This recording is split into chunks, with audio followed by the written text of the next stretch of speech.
Улуттук коопсуздук мамлекеттик комитетинин төрагасы генерал-полковник Камчыбек Кыдыршаевич Ташиевке берилет.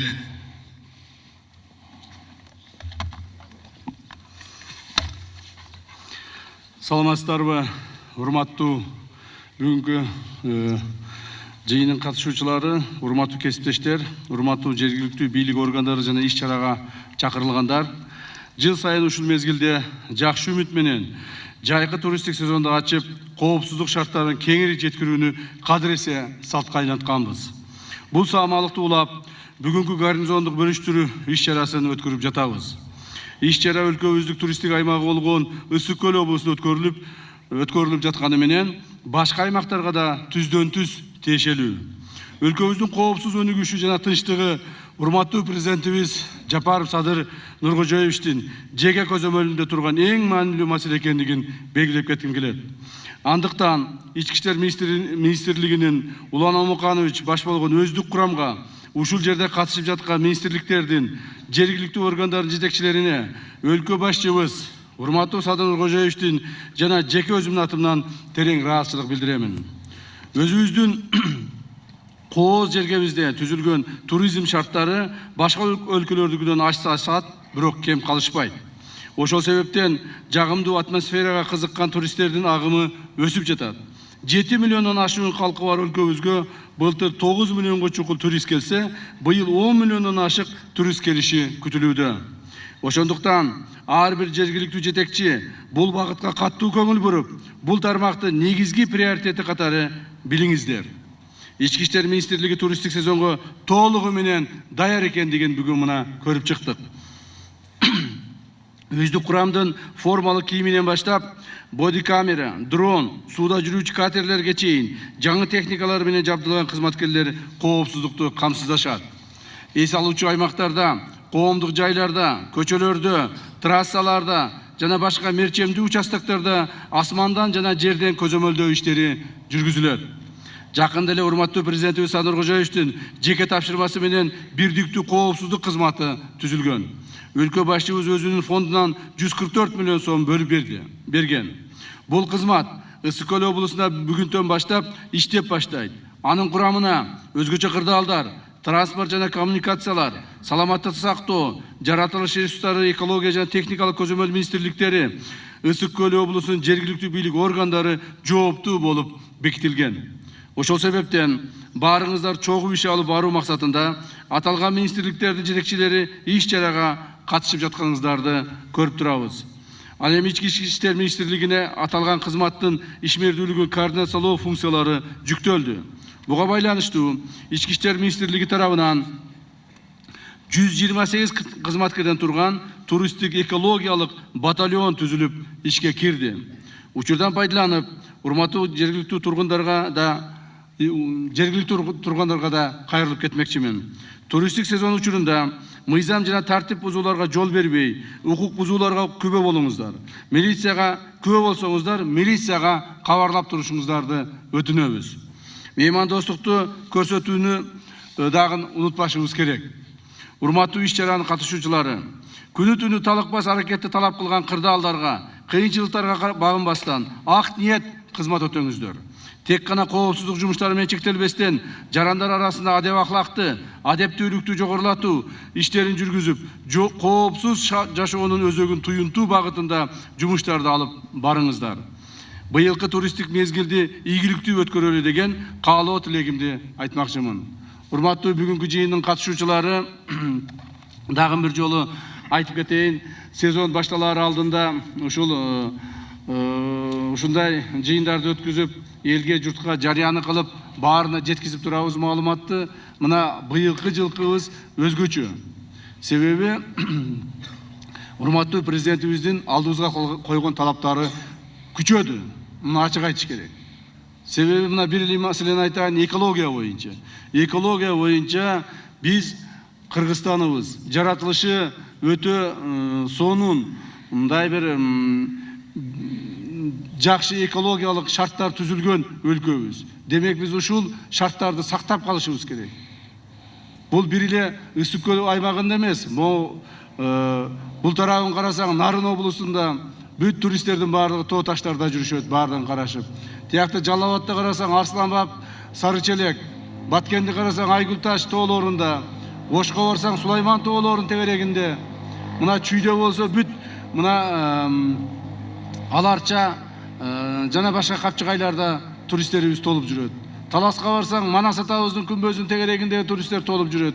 То есть Кыргызстандын кайсыл бурун бурчтарына барба, бул туристтик өлкө экенибизди биз далилдеп келе жатабыз. Ошолордун арасында Ысык көл аймагы туристтердин туризм боюнча Кыргызстаныбыздын жүрөгү деп айтсак болот. Ысык көлдө жазы дагын, жайы дагын, кышы дагын, кайсыл убакта болбосун туристтик маал эч качан үзүлбөйт. Кышында мына өзүңүздөр көрүп атасыздар, тоо лыжа туризми өтө өнүгүп кетти. Азыркы күндөрдө. Жакынкы маалда урматтуу президентибиздин инициативасынын негизинде мына Куршевел 3 чокуну куруу боюнча иштер башталды. Биринчи этабы мына быйыл ишке кирет деп атат, күзгө, кышка барып. Экинчи этабы 2 жылдан кийин, үчүнчү этабы дагы 4 жылдан кийин ишке кирет деп атат. Эгерде бул ушул Куршевел 3 чокуну бириктирүүчү тоо лыжа базаларын куруп ала турган болсок, дүйнөдөгү эң узун трассалардын бири биздин мамлекетибизде болуп калат. Мына ошондо азыркы келип аткан 10 миллион турист эмес, андан кыйла көптөгөн туристтер келет. Демек, биз ушулардын баарына даяр болушубуз керек. Туристтерди мамлекетибизге чакыргандан кийин ошолордун коопсуздугун, ошолордун жашоо шартын, ыңгайлуулугун түзүп беришибиз керек. Ошондуктан урматтуу президентибиз мына бүгүн бизге ушул тапшырмаларды коюп отурат. Мен эми бир мындай сиздерге айтпаган президент өзү келип эле жасап кеткен бир 2 жумушту айтып коеюн. Кече бизди Улан Омакан чөкөбүздү урматтуу президент чакырып алып, таза мындай айтканда тилдеди да. Эмне үчүн тилдеди? Себеби, урматтуу угандар, президентибиз мындан 3 күн алдын ушу көлгө келип, эч кимге айтпастан, реклама деле кылбастан, бирөөгө деле айтпастан, өзү көлдү толук бойдон кыдырып, көлдүн ичиндеги жанагы торлор боюнча ишти жүргүзүп кетти. Бир күн ошо көлдүн ичинде түнөдү. Мына ошол жерде ал киши ошол президентибиз кетип атканда айтты эле, бир ушул эме табылбай калса, тор табылбай калса сүйүнөт элем, кубанат элем. Себеби мына 2 жылдан бери айтып келе жатамын. Былтыры дагы өзүм чыктым эле, ошо текшерип, былтыры көп болчу, быйыл дагы бир чыгып көрөйүнчү деп, быйыл чыкты дагы өзү. Аны көпчүлүгүңөр билбейсиңер, ал кишинин чыкканын. Жыйынтыгында эмне болду? Жыйынтыгында ал киши айтып атат, торлор өтө көп экен деп атат. Өтө көп торлорду алдым. Даже жаңы салынган торлорду алдым деп ушунчалык айтып зейини кейип атат. Эгерде биз ушуну сактай албасак, ушул колубуздан келбесе, аны биз аткара албасак, анда эмне үчүн бул жерде турабыз? Анда эмне үчүн биз экологиялык милиция батальонун түздүк? Анда эмне үчүн биз ушунчалык техникаларды, жаңы оборудованияларды, жаңы шарттарды түзүп берип атабыз? Эмнеге биз ошол президентибиз алдыбызга койгон бир талапты аткара албайбыз? Көлдүн ичинде бир тор болбосун деген. А эмне болду? Ошондуктан талап бул боюнча күчөйт. Ачык айтып коеюн. Талап күчөйт. Бардык органдар, бардык мамлекеттик органдар, бул министрликтер, айрыкча ошолордун арасында координациялык милдетти укук коргоо органдарынан ички иштер министрлигине жүктөлдү. Ар бир ички иштер министрлигинин кызматкери, улуттук коопсуздук мамлекеттик кызматкерлери ушул иш боюнча ишти тыгыз алып барышыңар керек. Көлдө бир дагы сетка тарткан болбош керек. Себеби кече ошол президентибиз чогулткан сеткалардын арасында көптөгөн балыктар өлүп калган, канаттуулар өлүп калган, ошол сеткаларга аралашып. Ирип-чирип кеткен сеткалар жатат. Мындан андай болбош керек. Мына ички иштер министрлигинин министри кече күнү эле айтып далаш этти эле, бүгүн мына келип калыптыр, жаңы катерлерди алып келдик. Ошолорду патрулдаш үчүн. Бирок бир маселени дагы баса белгилеп айтып коюм керек. Эмне үчүн биз ийгиликке жете албай атабыз бул багытта? Негизги маселе өзүбүздүн кызматкерлер ошого аралашып кеткени бар. Ички иштер министрлигинин арасынан, улуттук коопсуздук мамлекеттик комитетинин арасынан, прокуратуранын арасынан экологиялык жанагы техникалык кызмат экология министринин арасынан ошолордун арасына аралашып, ошол баягы контрабандисттер, жанагы браконьерлер менен кошо иш кылгандар бар. Мындан ары бардыгыңыздарга, урматтуу кызматкерлер, бардыгыңыздарга эскертип айтып коеюн. Эгерде ошондой кызматкерлер колго түшө турган болсо, мыйзам чегинде өтө катаал шарттарда жоопко тартыласыңар.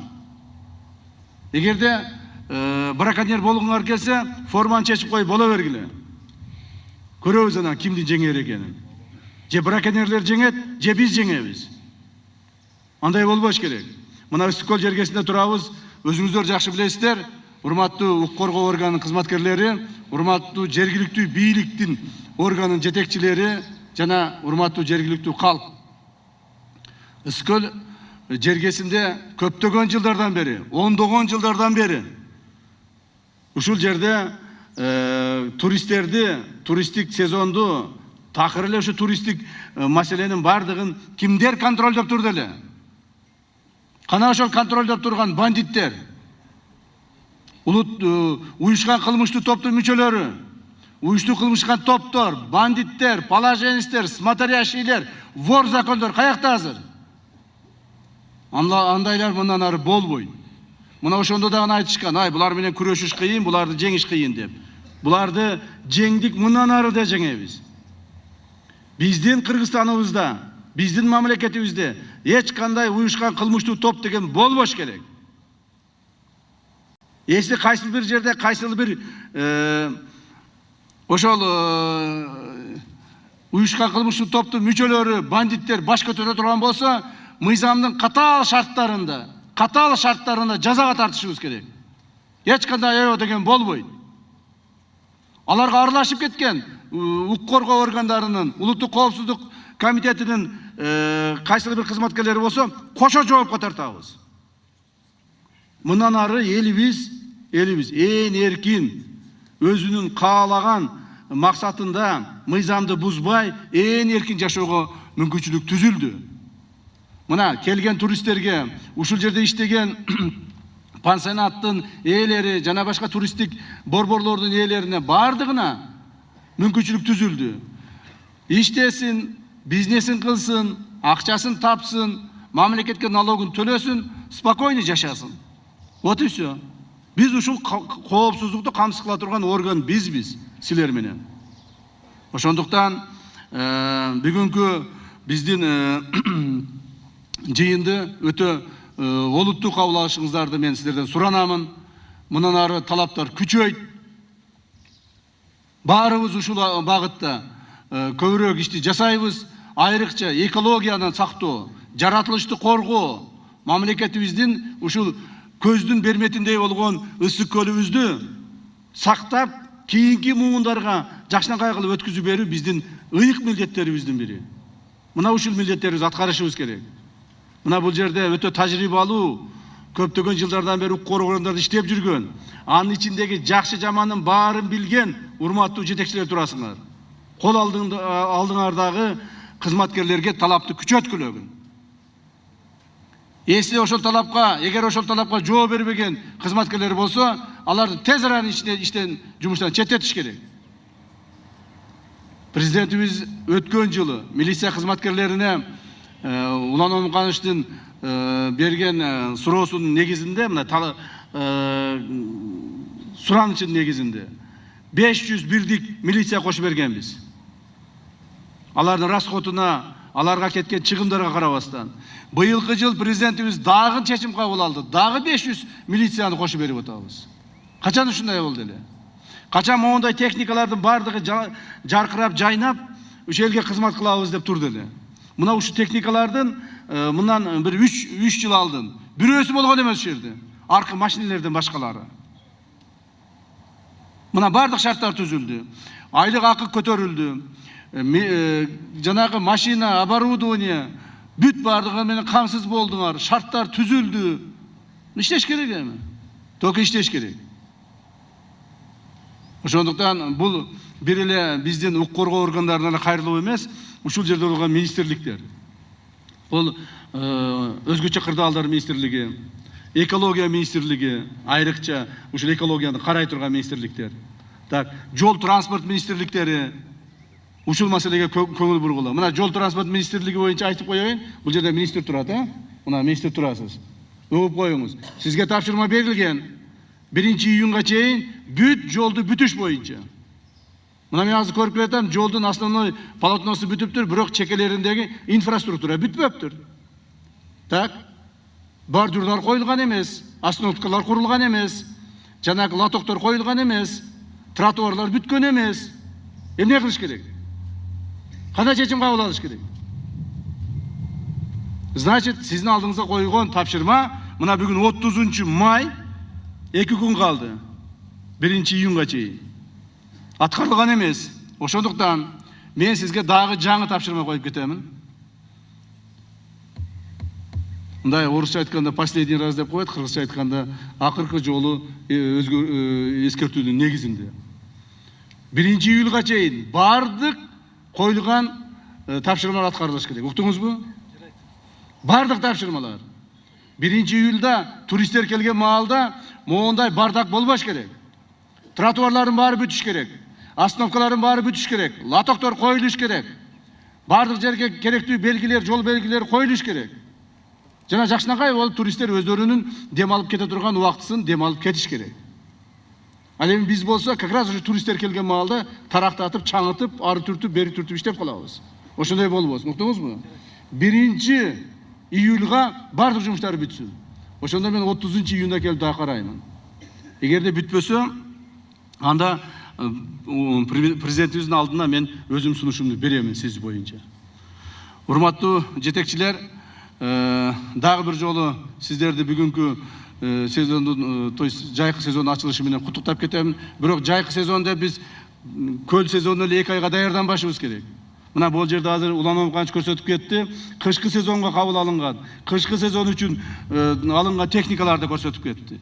Кыргызстаныбызда бүгүнкү күнү айрыкча ысык көлдө жайы, кышы, күзү, жазы дебей бардык туристтер ушул жерге келип атат. Өзүңөр мындай акылдуу адамдарсыңар, баарыңыз илимдүү, билимдүү, баарыңар дипломуңар бар жигиттерсиңер. Ойлонгулачы. Кыргызстаныбызда болгону 7,5 миллион элбиз. Биздин мамлекетибизге быйыл 10 миллион турист келип атат. Биздин ичибизде жашаган элдерден дагы көбүрөөк адамдар келип атат. Демек, Кыргызстан акыркы маалда коопсуз, бардык келген туристтердин коопсуздугун камсыздоого мүмкүнчүлүгү бар өлкө болуп калды. Муну туристтерибиз да сезип атат. Башка бизнесмендер да сезип атат, ишкерлер да сезип атат. Көптөгөн завод, фабрикалар ачылып, көптөгөн чет элдин адамдары көбөйүп атат бизде. Демек, ошолордун талабына биз жооп беришибиз керек. Ошол эле мезгилде кече эле 22 май күнү урматтуу президентибиздин указы чыкты. Жанагы мыйзамсыз жүргөн мигранттарды жөнгө салуу боюнча. Муну дагы айтып өтөйүн, эми бир чогулуш болуп чогулуп калганыбыздан кийин. Ал боюнча урматтуу укук коргоо органдарынын, айрыкча милиция, коопсуздук органдарынын кызматкерлери. Биздин мамлекетибизде мигранттарга, туристтерге мыйзамдуу жол ачык. Жана биз аларды колдойбуз, кубаттайбыз, кучагыбыз менен тосуп алабыз. Бирок ошол эле мезгилде биздин мамлекетибизде мыйзамсыз жүргөн мигранттарга, мыйзамсыз биздин мамлекетибизде жүргөн чет элдиктерге эч кандай мындай бир эме болбойт. Мыйзамсыз жүргөн чет элдиктерди, мыйзамсыз жүргөн мигранттардын бардыгына мыйзам чегинде чара көрүлөт. 10 июнга чейин президентибиздин указында көрсөтүлгөндөй 10 июнга чейин срок берилди. Эгер 10 июнга чейин ушул биздин мамлекетибизде жүргөн чет элдиктер өзүнүн жүрүү